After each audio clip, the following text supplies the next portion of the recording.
Good morning दोस्तों, कैसे हो आप सब। मैं अंकित मौर्य आपके सामने अगले टॉपिक में लेकर आया हूँ माइटोकॉन्ड्रिया। जैसा कि मैंने आपको बताया था कि हम सेल और उसकी ऑर्गेनेल्स के बारे में पढ़ाई कर रहे हैं। आज हमने क्या किया था, पिछले क्लास में मैंने सेल का इंट्रोडक्शन पढ़ा, उसके बाद में मैंने क्या पढ़ा, उसके बाद में हमने पढ़ा था कि टाइप ऑफ सेल्स, उसके बाद में हमने पढ़ा है कि क्या होते हैं उसके सेल ऑर्गेनेल्स, देन हमने पढ़ा है कि सेल मेम्ब्रेन। और अब मैं इस टॉपिक में, इस लेक्चर में आपको बताने वाला हूँ कि अगला सेल ऑर्गेनेल्स जिसका नाम है mitochondria.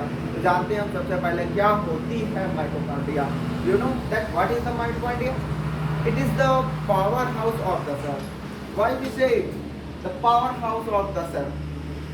Because it provides the all type of the energies that utilize the functions in the whole body and their cellular and functions and metabolism reactions. That used energy is called ATPs forms that produced by the mitochondria. I don't waste my time and come on the topic of the mitochondria. You know that why we call it mitochondria and what is the means of the mitochondria. Means of the mitochondria: mito means thread, chondrions means particles or granules. Chondrion means granules. So you know that what mitochondria means? Thread particles or thread granules. Thread granules is called the mitochondria. You know, now I will tell you who discovered the mitochondria. Mitochondria are discovered by the Altman and Bender. Altman and Bender discovered the mitochondria.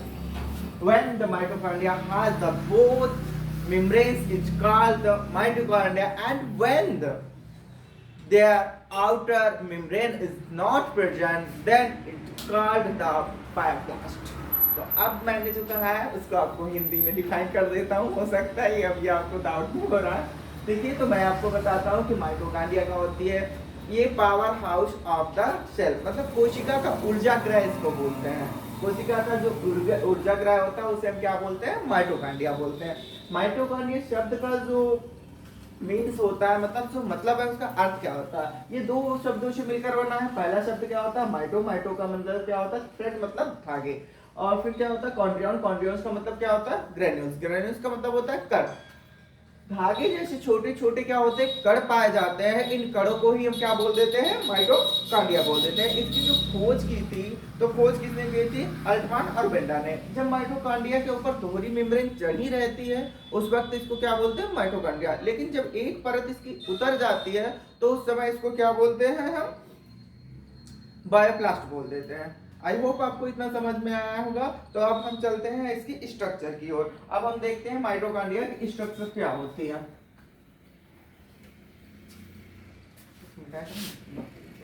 ठीक है, और तो अब हम किसकी बात करते हैं? माइटोकॉन्ड्रिया। तो हम बात करते हैं कि स्ट्रक्चर क्या होती है माइटोकॉन्ड्रिया की। तो देखिए, ये सबसे बाहर एक लेयर बनी होती है।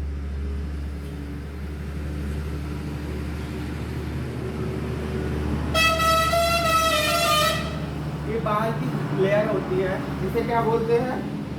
Outer membrane. क्या बोलते हैं? Outer membrane. Outer membrane. और फिर इसके बाद क्या होता है? एक अंदर भी होती है, क्योंकि जितने भी सेल ऑर्गेनेल्स होते हैं यूकैरियोट्स में, वो सबके सब कैसे होते हैं? डबल मेम्ब्रेन होते हैं, या डबल लेयर्ड भी हम इनको बोल सकते हैं। तो ये क्या हो जाएगी? इनर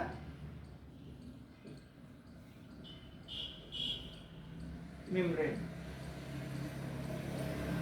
अब ये आउटर मेम्ब्रेन है, ये इनर मेम्ब्रेन है। आउटर मेम्ब्रेन और इनर मेम्ब्रेन के बीच में जो जगह होती है वो क्या बोलते हैं? Membranal, mitochondrial membranal space. Mitochondrial membranal space. अब यहां तक तो आई होप आपके समझ में आ गया होगा। अब इसके अंदर क्या रहती है? इस प्रकार की कुछ स्ट्रक्चर्स बनी रहती हैं।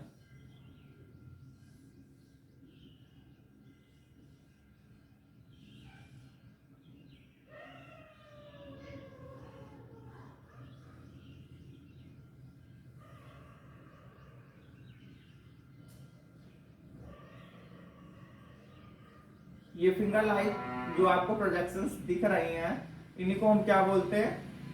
क्रिस्टी। इनको हम क्या बोल देते हैं? क्रिस्टी बोलते हैं। इनको मैंने क्या बोला? क्रिस्टी बोला है। उसके बाद में हम देखते हैं ये खाली स्पेस पड़ा रहता है, ये हॉलो स्पेस, इसको हम क्या बोलते हैं? Inner cristae space. अब हम देखते हैं ये फिंगर लाइक प्रोजेक्शन है, इसको मैंने क्या बोल दिया? क्रिस्टी बोल दिया।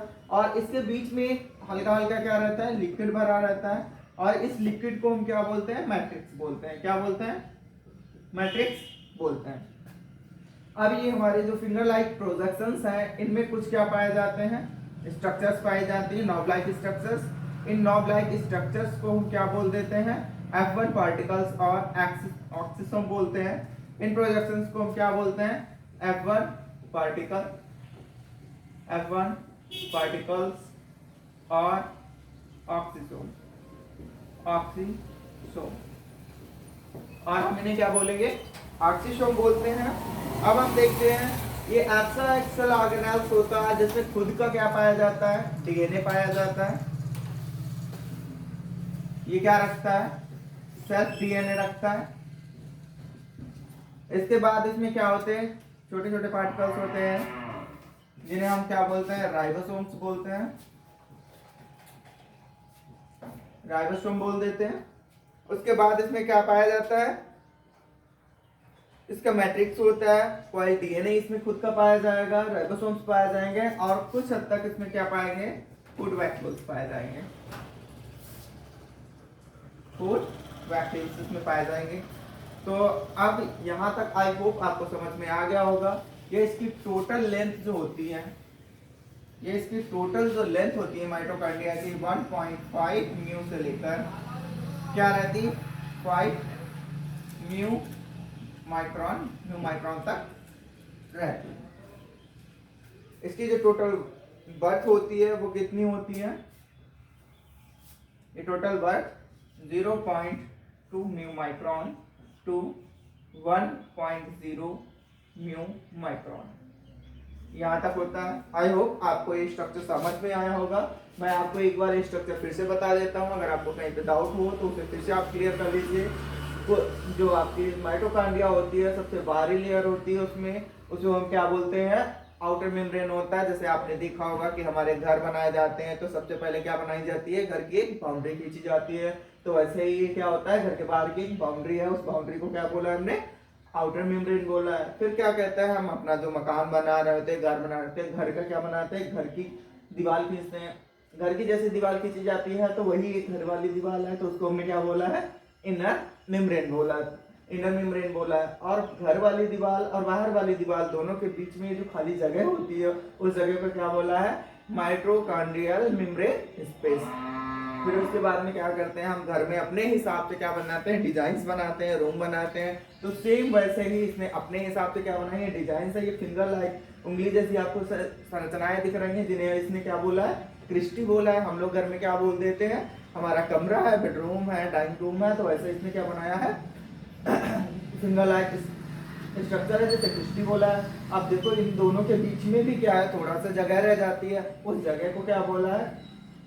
इनर क्रिस्टी स्पेस बोला है। और ये खाली तो रहता नहीं है, घर में भी खाली जगह नहीं रखी जाती, कुछ ना कुछ भर दिया जाता है। तो वैसे ही इसमें भी क्या कर दिया गया है? भर दिया गया है। और इसमें जो भरा गया है उस मैट्रिक्स को क्या बोला? उस मटेरियल को क्या बोला गया है? मैट्रिक्स बोला गया है। इसमें calcium ion and magnesium ion होते हैं। कैल्शियम मतलब Ca++ एंड Mg++ पाया जाता है। इसके बाद में क्या होता है? जो फिंगर लाइक स्ट्रक्चर, जैसे घर में खाली दीवारें तो नहीं हो जाती हैं, दीवारों के ऊपर क्या किया जाता है? दीवारों के ऊपर क्या किया जाता है? प्लास्टर किया जाता है। उसमें क्या बनाई जाती है? अलमारियां बनाई जाती है। वैसे इसमें क्या रहता है? इसने भी क्या किया है? इसके ऊपर अलमारियां टाइप से क्या बनाने की स्ट्रक्चर्स बना रखी है, जैसे नॉब लाइक फूटी। दीवारों में हम लोग फूटी ठोक देते हैं, बिल्कुल एज लाइक वैसे इसने क्या ठोक दिया? फूटिया टाइप से अपने ऊपर क्या रखी है? ढेर सारी ठोक रखी है। इनको ही क्या बोला गया है? F1 particles. इन्हें क्या बोला गया है? F1 पार्टिकल्स बोला गया है, या फिर इसको क्या बोला गया है? ऑक्सीसोम बोला गया है। यहाँ पे हो गया। अब इसमें क्या होता है? इसके अंदर भी खाना, इसको भी काम चलना चाहिए। जैसे किचन होता है, किचन में खाना चलता है तो इसको हम क्या बोल देते हैं, इसे फूड पार्टिकल्स बोल देते हैं, फूड पार्टिकल बोलते हैं। उसके बाद में क्या होता है, इसमें प्रोटीन सिंथेसिस, मतलब बॉडी बिल्डिंग करनी होती है तो प्रोटीन सिंथेसिस के लिए पाया जाता है, राइबोसोम भी पाया जाता है। अब जो क्या होता है, इसमें अपनी जनरेशन को बढ़ाने के लिए खुद का भी क्या पाया जाता है, डीएनए पाया जाता है। अभी तक के जितने भी सेल ऑर्गेनेल्स फाइंड हुए हैं उसमें सिर्फ 2 ही ऐसे सेल ऑर्गेनेल्स पाए गए हैं जिनमें खुद का डीएनए होता है। एक तो आपका क्लोरोप्लास्ट होता है, दूसरा ये माइटोकॉन्ड्रिया होता है। इसी के अकॉर्डिंग एक थ्योरी भी आई थी जिसके अकॉर्डिंग ये बताया गया था कि पहले मुर्गी आई या पहले अंडा। बहुत से लोग पूछते हैं पहले मुर्गी आई या पहले अंडा आया, तो मैं आपको आज बता दूं कि पहले अंडा आया था, उसके बाद मुर्गी आई थी। एक कंफ्यूजन रहता है लोगों को, पहले मुर्गी आई या पहले अंडा आया। जब मैं आपको क्लासिफिकेशन ऑफ एनिमल पढ़ाऊंगा वहां पे बताऊंगा कि कैसे कह सकते हैं हम साइंटिफिकली प्रूव्ड कि पहले अंडा आया, मुर्गी बाद में आई है। तो देखते हैं कि ये जो हमारा मकान था, इसकी हर मकान की लंबाई और चौड़ाई होती है। तो लंबाई जो थी उसकी कितनी थी, 1.5 एंगस्ट्रॉम से लेकर कितना 5 म्यू माइक्रोन तक हम इसको रह सकते हैं। और हमारा घर की चौड़ाई मतलब माइटोकॉन्ड्रिया रूप का जो हमारा घर था उसकी जो वर्थ थी वो कितनी थी, 0. म्यू माइक्रोन से लेकर 1.0 म्यू माइक्रोन हो सकती है।